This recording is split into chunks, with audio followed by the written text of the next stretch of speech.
Stones, piles, fistula, side effects operation లేకుండా శాశ్వత పరిష్కారం. Homeo care international.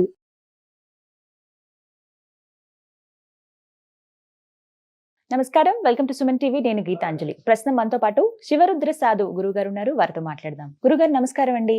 నమస్కారం. గురుగారు, దాంపత్యం తర్వాత ఇంట్లో చెయ్యకూడని పనులు అంటూ ఏమన్నా ఉన్నాయా? ఖచ్చితంగా ఇవి మాత్రం నిషిద్ధం అంటూ ఏమన్నా ఉంటే వివరించండి. ఇప్పుడు దాంపత్యం అన్న విషయం కాబట్టమ్మా, అంటే ఇప్పట్లో నాకు తెలిసి జనరేషన్స్ కి చెప్పాల్సిన అవసరం ఉంది. పెళ్లి యాక్చువల్లీ దాంపత్యం అంటే భార్య తర్వాత భర్త ఉన్న ఒక కుటుంబం. కొంచెం వెనక్కి వెళ్తాం మనం. వెళ్ళిన సందర్భం చూస్తే అమ్మా, 12 సంవత్సరాలు 13 సంవత్సరాల్లో స్త్రీ పుష్పవతి అవుతుంది యాక్చువల్లీ. ఇప్పుడంటే 9, 8కి డ్యూ టు హెల్త్ అని లేకపోతే మొబైలైజేషన్ అవుతున్నారు. 13వ సంవత్సరానికి అమ్మాయికి పెళ్లి చేసే తంతు నేను గతంలో చెప్పాను. 13, 14కే చేసేవాళ్ళు. అబ్బాయికి అప్పటికి 16, 17 ఉంటుండే.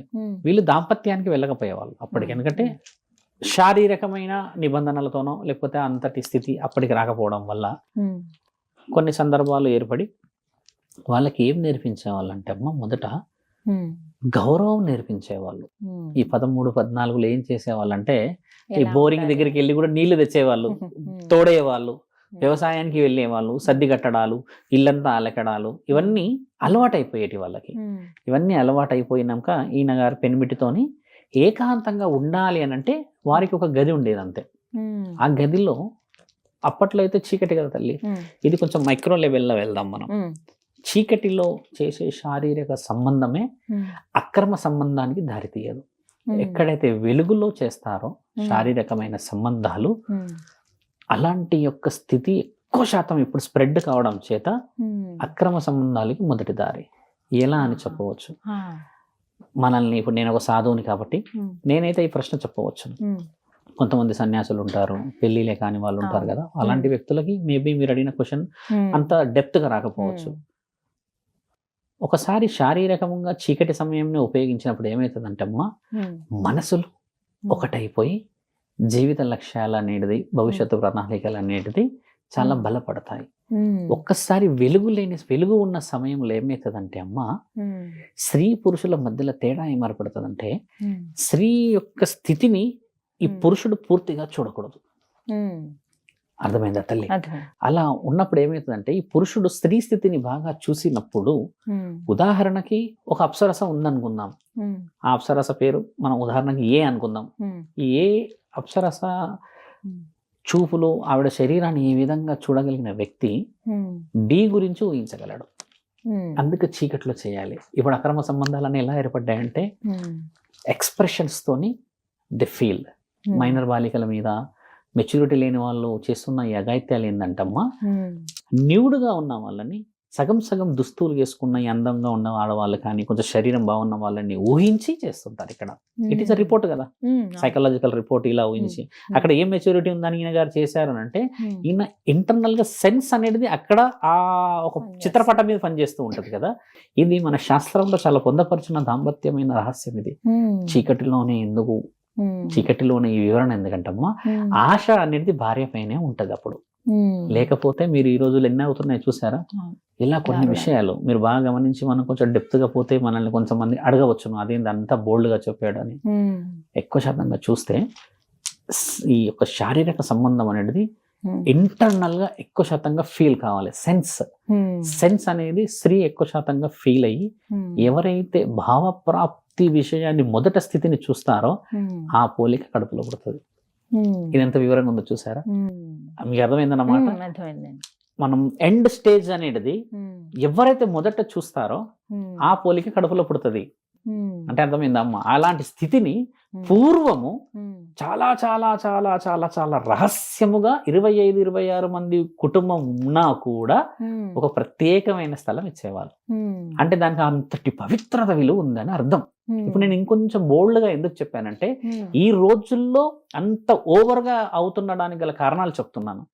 ఆ ఎక్స్ప్రెషన్స్ కోసం అని ఎన్నుకోవడాలు, వేరే వాళ్ళని, ఈవిడ ఇలా ఉంటే అలా ఉంటుంది ఎన్నుకోవడాలు, మగవాడు ఇది కాకపోతే ఎలా అని చెప్పిన ఆ గుణాలు చీకటిలో జరిగేటి వెలుగులోకి వచ్చి ఇంతటి కుటుంబాలను నాశనం పట్టించిందమ్మా.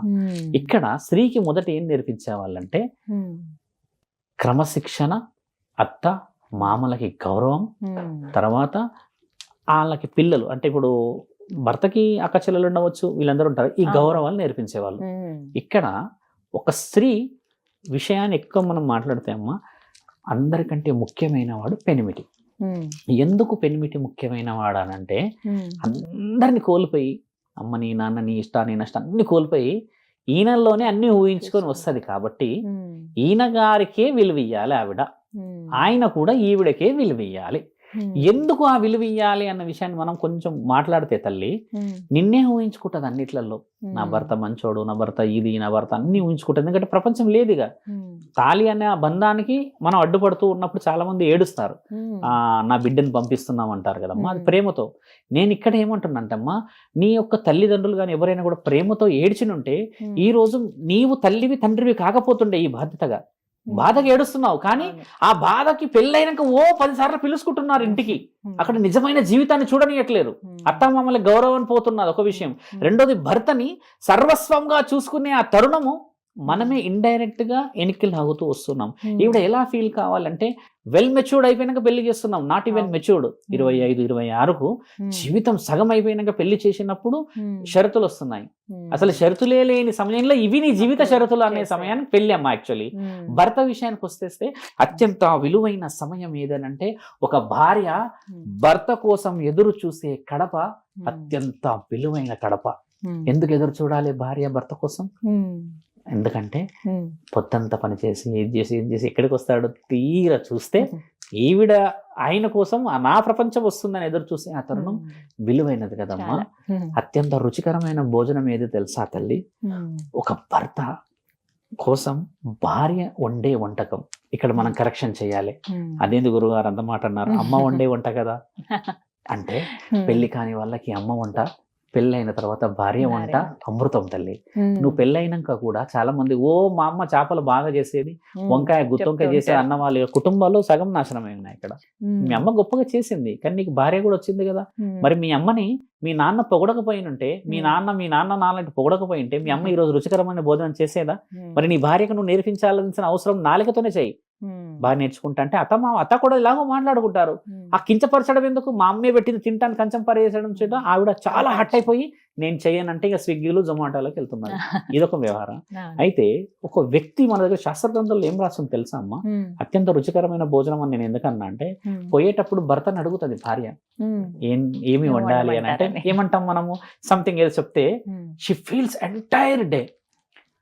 నూనె పోసినప్పటి నుంచి మొదలు పెడుతుంది, పోపు నుంచి మొదలు పెడుతుంది, పొయ్యి వెలుగు నుంచి మొదలు పెడుతుంది, కోసినప్పటి నుంచి ఇంత తింటాడా అట్లా తింటాడా ఇట్లా ఎంత ఊహతో వండుతుంది కదా తల్లి. అది అత్యంత రుచికరమైన భోజనం. అత్యంత పవిత్రమైన అత్యంత శాంతియుతంగా ఉన్న సమయం ఏం తెలుసా అమ్మ? భార్య భర్త కంచంలో తినడం. అలా ఎలా గురుగారు? పూర్వం మనం ఎలా ఉండేది చెప్తాం. చాలా మందికి తెలియని విషయం కదా, ఒక సాధువుని కాబట్టి మీకు చెప్తాం. మా గురువులు మాకు ఇచ్చిన విలువ అది. ఒక కంచంలో భర్త తిన్న దాంట్లో తినడానికి గల ముఖ్యమైన కారణం ఏం తెలుసా తల్లి? భర్త బహు కష్టాలు, అప్పులో, ఫైనాన్స్, వాట్ ఎవర్ ఇట్ మీరు ఒకప్పుడు కూడా ఉండే కదా బాధలు అన్ని భరించేసి ఇంటికి వచ్చి ఈవిడ వండుతుంది కదా ఈయన గారి కోసమే. ఆ భోజనం తిని ఆ 10 నిమిషాల సమయం ఇక్కడ అన్ని పెట్టుకొని 10 నిమిషాలు ఎవ్వరూ కూడా డిస్టర్బ్ చేయొద్దని తింటాడు.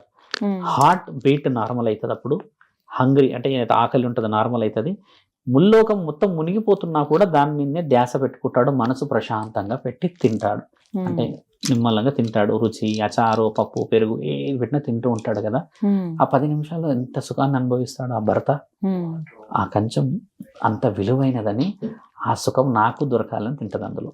అంతో దాని అర్థం అదే ఉంది. శాస్త్ర గ్రంథాలు, ఇతిహాస పురాణాలు దేవాది దేవతలు తిన్నారనేది లేదు. నా భర్త ఆ అన్నం తినేటప్పుడు పడ్డ ఆ సుఖం కొద్దిగన్నా నాకు వస్తే నేను అనుభవిస్తా అన్న తరుణం ఇది. ఇలా వచ్చిన ఈ దాంపత్య జీవితంలో ఏమేమి కోల్పోతున్నారంటే మీరు ఏం చెయ్యకూడదు అన్నారు మీరు దాంపత్యంలో. నేను చేసే పనులు చెప్తున్నాను. శారీరకమైన సంబంధం అనే విషయం అమ్మ, భార్యాభర్తలు పొయ్యి వెలిగించినా కూడా, ఇంట్లో శుచి శుభ్రత ఏది చేసినా కూడా అది నిజమైన బంధం, పవిత్రమైన బంధం కాబట్టి అర్హత ఉంటది. అదే నువ్వు అక్రమంగా చేస్తే అర్హత ఉండదు. ముట్టు అంటూ రెండిటికి తేడా అదే తల్లి. ఇప్పుడు మన దాంట్లో గర్భం దాల్చిన స్త్రీ మహాపంట అంటారు. మన దగ్గర కొన్ని కార్యక్రమాలు ఉంటాయి. కానీ ఆ మహాపంట గర్భం ఒకసారి ఏమంటారు కన్న తర్వాత 21 days ఆ స్త్రీని ముట్టుకోరు, భర్త కూడా ముట్టుకోడు. ఎందుకంటే రక్తస్రావం తీవ్రంగా అవుతుందని గల అర్థం ఏం తెలుసా అమ్మా, ఈ పురుషుడి యొక్క పిండం వల్ల ఆవిడ అండాలు విడుదలయ్యి బిడ్డని కనడం వల్ల ఇది ముట్టయింది. అందుకని 21 days కి ఆ స్త్రీ యొక్క రక్తస్రావం ఆగిపోతుంది అక్కడికి. యాక్చువల్లీ శాస్త్ర గ్రంథాల ప్రకారం 21, ఇప్పుడు కొంతమంది అనిల్ తీసు వల్ల లాంగ్ అవుతుంది కానీ 21 లాస్ట్. ఆ 21 days తర్వాత ప్యూరిఫైడ్ హెల్దీగా ఉండడం వల్ల ఈ పేరు కార్యక్రమాల్లో పవిత్రమైన శరీరానికి పెడతాం మనం. ఈమె అపవిత్రంగా ఉంటది కదా, పెట్టలేదు. అందుకని అంతకుమించి వేరేది ఏం లేదు. మీరన్న దాంపత్యం ఏదైతే ఉంటుందమ్మా ఎలా ఉండవచ్చు అని అంటే, నాలిక చాలా చాలా చాలా జాగ్రత్తగా వాడిన ప్రతి స్త్రీ కుటుంబం ఈరోజు చాలా బహు ఉత్తమముగా ఉన్నది. గౌరవం అంటే చూడమ్మా, రాగానే లేచి నీళ్ళు ఇచ్చేసో లేకపోతే 4 రోజులు ఉంటావా 3 రోజులు ఉంటావా అని కాదు. మన వాళ్ళ కోసం ఎదురు చూస్తూ ఉన్న ఎందరో ఆడళ్ళు ఉన్నారు కదా, వాళ్ళందరికీ ఏం చెప్తున్నా అంటే, భర్తను కూడా అదే విధంగా గౌరవం ఇవ్వాలి స్త్రీకి. ఓ నేను అది చేస్తాను ఇది చేస్తాను చెప్పడం కూడా పురుషుడి యొక్క ముఖ్యమైన విలువ కోల్పోవడం ఏం తెలుసా, వేరే వాళ్ళని పొగడడం. నేను ఇందాక చెప్పాను లైవ్ పవిత్రమైన ఎగ్జాంపుల్ ఎలా చెప్పానంటమ్మా, మీ అమ్మ వంటని భార్య వంటని పొగడడం అనేది మానితే, ఒక రోజు మీ అమ్మ కూడా ఒక ఇంటికి కోడలే కదా, ఒకప్పుడు అది బిడ్డనే కాబట్టి ఈవిడ నేర్చుకోదు. అలాంటి స్థితిని తెచ్చి హట్ చేయొద్దు. దాంపత్యం అనే విషయానికి వచ్చేసరికి కూడా అమ్మా, ఒక ఫ్లెక్సిబిలిటీ ఉన్నా కూడా నీవు టైం స్పెండ్ చేయకపోతే ఆమె నీ యొక్క టైం మరి ఎక్కడ స్పెండ్ చేయగలదు? నీవే సర్వస్వం వచ్చేది కదా. ఏ భార్య కూడా భర్త వజ్రాలు వైడూర్యాలు తీసుకొస్తాడని నాకు తెలిసి ఎదురు చూడదు తల్లి. 3 మల్లెపూలు ఉన్నాయా లేవా చేతిలో చూస్తుంది. ఆ 3 మల్లెపూలు 30 రూపాయలే తల్లి మార్కెట్లో. గది తేలేని నీవు 300 రూపాయలు పెట్టేసి మందు కొనుక్కొని తాగేసేసి తందానాలాడుతూ బండి మీద తుల్లుతూ వస్తే అయినా నీకు వండే పెడుతుంది అన్నం. ఏం విలువిచ్చావు నువ్వు ఇక్కడ? 3 మల్లెపూలు తీసుకొచ్చినంత మాత్రాన ఆవిడ నిన్ను ఏం చేస్తాను కాదు, ఆమెకి ప్రయారిటీ ఇచ్చావు అనేది గమనిస్తుంది. ఈ తరుణమే దాంపత్య జీవితంలో చాలా చాలా కోల్పోతున్నాం మనం. అమ్మతో పోల్చిన తరుణం అనేది ఎలా ఉంటదంటే, అమ్మ నీ కుటుంబానికి అమ్మ గొప్ప, కానీ ఒక అమ్మని ఒక నాన్నని వదిలిపెట్టొచ్చిన స్త్రీకి ఇచ్చే గొప్పతనం ఏంది మరి నీవు? ఇదే కాబట్టి ఇది దాంపత్య జీవితంలో చేయాల్సిన పనులు ఏంటంటమ్మా, అక్రమానికి విలువ నానీకపోవడమే. ముట్టు అంటూ అని ఎందుకు చెప్పానంటే, ఈ రోజుల్లో అక్రమానికి చాలా విలువ అయిపోయింది తల్లి. అందుకని దాంపత్య జీవితం పరమశివుడు ఇచ్చిన మహాప్రసాదం, దాన్ని స్వీకరించాలి. చక్కగా వివరించండి. నమస్కారం. నమస్కారం.